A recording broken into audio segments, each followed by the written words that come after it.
Halo sahabat RV, selamat sore, salam sehat. Sore hari ini sambil menunggu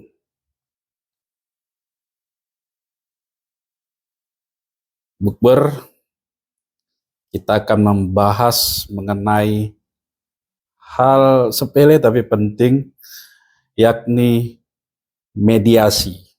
Nah, mediasi atau kalau di beberapa instansi itu disebut dengan restoratif justice atau RJ. Apa itu mediasi? Mediasi adalah upaya pertemuan dari para pihak untuk menemukan solusi yang terbaik terhadap perkara yang dihadapi. Ya. Kapan itu somasi? Somasi adalah dilakukan di awal daripada sebuah permasalahan yang sudah diperkarakan. Tuh. Nah, apa tujuan mediasi? Tujuan mediasi itu adalah untuk menemukan solusi atau ya cara jalan keluar untuk menyelesaikan sebuah persoalan. Ya. Kemudian apa keuntungan daripada mediasi? Nah, ini penting. Mediasi ini apabila tercapai sepakat, maka keuntungan yang didapat itu sangat besar. Yang pertama tentunya ketika para pihak yang bersengketa atau berperkara itu sepakat, damai, mediasi, maka perkara tidak akan lanjut, tidak bertele-tele dan tidak memakan waktu, tenaga, pikiran, dan pasti biaya. Yang kedua, otomatis tidak akan ada kalah dan menang. Karena apa? Karena porsinya seimbang. Ya, kewajiban dan hak terpenuhi. Sehingga tidak ada yang kalah dan tidak ada yang sakit hati. Nah, itu keuntungan daripada mediasi. Kemudian, kalau di pengadilan, ketika gugatan sudah masuk, ya, itu diwajibkan untuk dilaksanakan mediasi bagi pihak penggugat dan tergugat atau turut tergugat. Fungsinya apa? Agar apabila mediasi ini mencapai kata sepakat, jadi tidak ada itu perkara lanjut, tidak ada. Selesai. Karena apa? Kalau perkara lanjut dan hakim memutus, maka otomatis ada yang kalah dan ada yang dimenangkan. Yang kalah otomatis akan mengalami kerugian yang luar biasa sesuai dengan tuntutan daripada yang dimenangkan. Nah, namun ketika mediasinya selesai, maka ya mungkin penggugat minta 100 juta ya karena ada kesepakatan ya.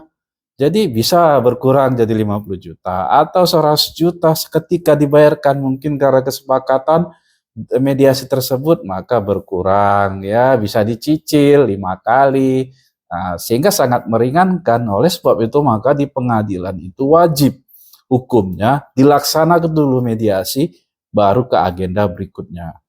Apabila pihak-pihak beretikat buruk dalam menjalankan mediasi, ya, seperti penggugat, maka gugatannya dapat digugurkan. Nah, kalau tergugat etikatnya buruk, maka dia akan dituntut membayar biaya perkara. Ya, itu terkait dengan mediasi di pengadilan perihal gugatan. Kemudian selain di perdata, apakah di pidana bisa terjadi mediasi? Ya tentu bisa. Ya, di pidana mulai dari proses penyelidikan, penyidikan hingga penuntutan. Penyidikan itu di kepolisian, penuntutan itu di pengadilan, di kejaksaan. kedua instansi ini berwenang untuk melaksanakan mediasi bagi para pihak, ya, sehingga ada istilah yang disebut dengan RJ, Restoratif Justice, ya.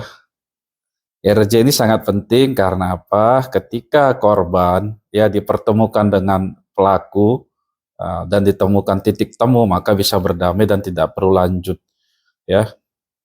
Namun perlu dicatat bahwa mediasi atau RJ yang boleh dilakukan itu terkait dengan tindak pidana tertentu saja. Misal utang piutang, pencurian, penggelapan, nah itu boleh. Tapi kalau sudah terkait dengan nyawa atau badan, seperti hal pembunuhan, nah itu tidak bisa dilaksanakan mediasi, itu nggak bisa. Itu karena sudah adanya jatuhnya korban meninggal dunia, ya, sehingga tidak bisa dilakukan mediasi. Ya, itu kalau di perkara pidana terkait dengan mediasi atau restoratif justice. Tapi pada intinya memang negara tidak bisa berdamai dengan pihak pelaku tindak pidana, ya. Itu sebetulnya catatan. Cuman belakangan untuk mengurangi menumpuknya perkara, ya, kemudian diberikanlah solusi restoratif justice, ya. Dipilah tuh perkara-perkara yang bisa untuk didamaikan, ya, seperti pencurian, ya, banyak itu terjadi, apalagi yang menimpa masyarakat kecil. Pelaku orang miskin karena lapar, karena kebutuhan dia melakukan pencurian, ya, hasil pencuriannya pun tidak seberapa, kemudian dilaporkan harus menjalani proses hukum. Padahal dia tulang punggung keluarga. Oleh sebab itu diberikan kebijaksanaan oleh aparat penegak hukum dalam hal di negara melalui penyidik, kepolisian dan jaksa, ya, untuk diberikan ruang seluas-luasnya terkait dengan RJ. Sehingga itu banyak kita lihat mencuri laptop atau mencuri hasil tanaman, kemudian dipertemukan pelapor dan terlaporan sepakat untuk berdamai. Kan indah damai itu. Kemudian, nah, hasil atau bentuk daripada hasil mediasi itu seperti apa, ya? Bisa pernyataan bersama, ya, atau kesepakatan perdamaian, ya. Itu kalau dibuat di bawah tangan, ya. Kemudian bisa juga akta perdamaian atau akta dading. Nah, itu bisa dibuat oleh hakim. Itu namanya akta dading atau di hadapan notaris, ya. Itu bentuk-bentuknya sehingga perdamaian yang sudah dijalankan dibuat bisa dijalankan, ya. Kemudian ada asas win-win solusi, ya. Win-win solution itulah asas dalam mediasi. Artinya apa?